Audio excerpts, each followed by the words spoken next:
जय हिंद और जोहार। देखिए, आज हम लोग झारखंड विधानसभा चुनाव 2024 में जो दूसरे चरण का चुनाव होने वाला है उसके बारे में चर्चा करेंगे। देखिए, जिस प्रकार से हम लोग झारखंड विधानसभा चुनाव के प्रथम चरण के चुनाव में जो 43 सीटें थे उस पर चर्चा की थी, उसी प्रकार आज हम लोग 38 सीट के जो चुनाव होने वाले हैं 2024 में दूसरे फेज में 20 नवंबर को, उसके बारे में चर्चा करेंगे। जिसमें हम लोग चर्चा करेंगे कि इन 38 सीटों में कितने सीटें एसटी की है, कितने एससी की है, कितने जनरल की है। साथ ही साथ इसमें हम लोग 2019 के विधानसभा चुनाव में कौन से दल ने कितनी विजय हासिल की उसके बारे में चर्चा करेंगे। तो देखिए, इन 38 सीटों में जो है 18 सीट संथाल परगना से है, 18 सीट उत्तरी छोटा नागपुर से है और 2 सीटें दक्षिणी छोटा नागपुर से है। और इन सभी को मिलाकर 38 सीटों पर चुनाव होने वाले हैं 20 नवंबर 2024 को। अब इन 38 सीटों में बात करें तो 8 सीटें जो है वह एसटी सीट है,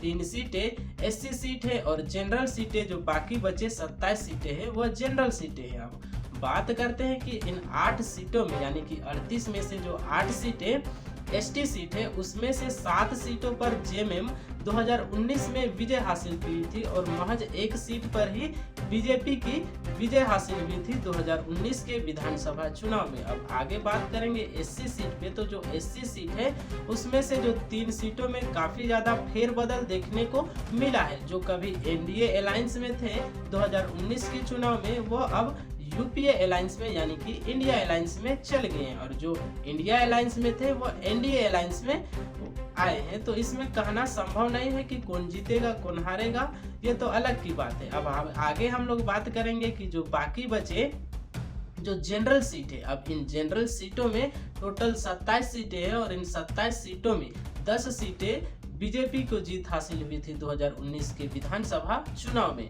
अब बाकी 3 सीटें आजसू को, 6 सीटें जेएमएम को और 7 सीटें जो है वह कांग्रेस को हासिल हुई थी और 1 सीटें पर निर्दलीय उम्मीदवार की विजय हुई थी। अब इन 27 सीटों में अगर आप देखें तो जनरल सीट में काफी ज्यादा बढ़त देखने को मिल सकता है बीजेपी को, और यह हकीकत भी है कि जनरल सीटों में ज्यादातर बीजेपी के कैंडिडेट जीतते आए हैं।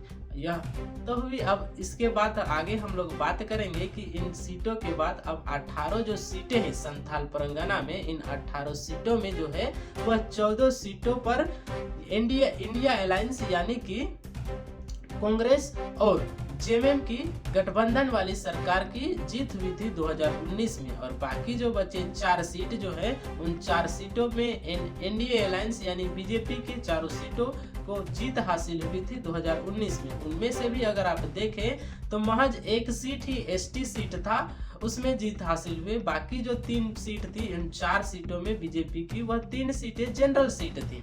और वही अगर आप 14 सीटों पर देखें इंडिया अलायंस की, उसमें से जो है वह ज्यादातर यानी कि 14 सीटों में 9 सीटों पर जेएमएम की जीत हासिल हुई थी, 5 सीटों पर कांग्रेस की जीत हासिल हुई थी इन 18 सीटों में संथाल परगना में। और ऐसा कहा भी जाता है कि संथाल परगना में जो है वह जेएमएम का गढ़ है।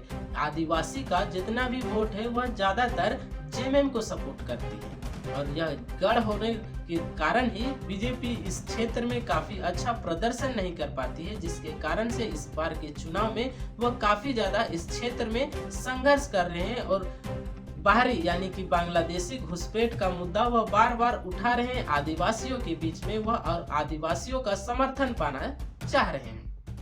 तो यह तो हो गए चुनावी मुद्दे। अब बाकी आगे बात करें तो 18 सीटें उत्तरी छोटा नागपुर और 2 सीटें दक्षिणी छोटा नागपुर। अब इन 20 सीटों में लगभग आधे सीटों पर इस समय के उभरते हुए नए पार्टी और नए चेहरा जयराम महतो की पार्टी और जयराम महतो इस क्षेत्र में से 20 सीटों में से लगभग आधे सीटों पर अपना काफी ज्यादा पकड़ बनाते हुए दिख रहे हैं। अब ये भविष्य के गर्त में है कि इन सीटों में कितनी सीटें जो है वह जयराम महतो की पार्टी जेएलकेएम हासिल कर पाती है। तो ये तो 2024 के जो 23 नवंबर में रिजल्ट आने हैं उस समय पता चलेगा।